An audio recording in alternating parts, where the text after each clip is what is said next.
వలసదారులపై కఠినంగా వ్యవహరిస్తున్న అమెరికా అధ్యక్షుడు డొనాల్డ్ ట్రంప్ విదేశీ స్టూడెంట్స్పై కూడా ఉక్కుపాదం మోపుతున్నారు. అక్కడి ప్రభుత్వ విధానాలతో వందలాది అంతర్జాతీయ విద్యార్థుల వీసాలు రద్దు అయ్యాయి.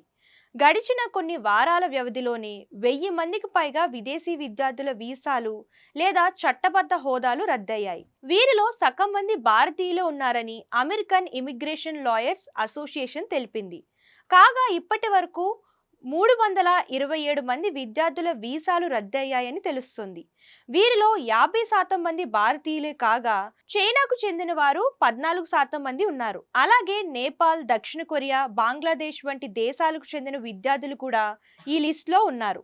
అయితే వీసా రద్దు నేపథ్యంలో ట్రంప్ తీరును నిరసిస్తూ బాధిత విద్యార్థులు న్యాయస్థానాలను ఆశ్రయిస్తున్నారు.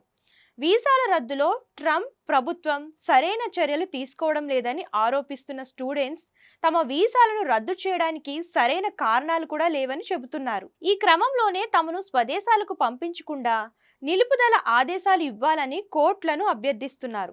మరోవైపు వీసాలు రద్దయిన స్టూడెంట్స్ కు డిపోర్టేషన్ గండం కూడా పొంచి ఉంది.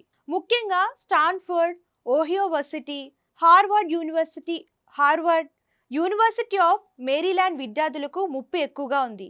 గత నెల చివరి వారం నుంచి ఇప్పటి వరకు సుమారు 160 కాలేజీల నుంచి 1024 మంది విద్యార్థుల వీసాలు రద్దయినట్లు అంచనా.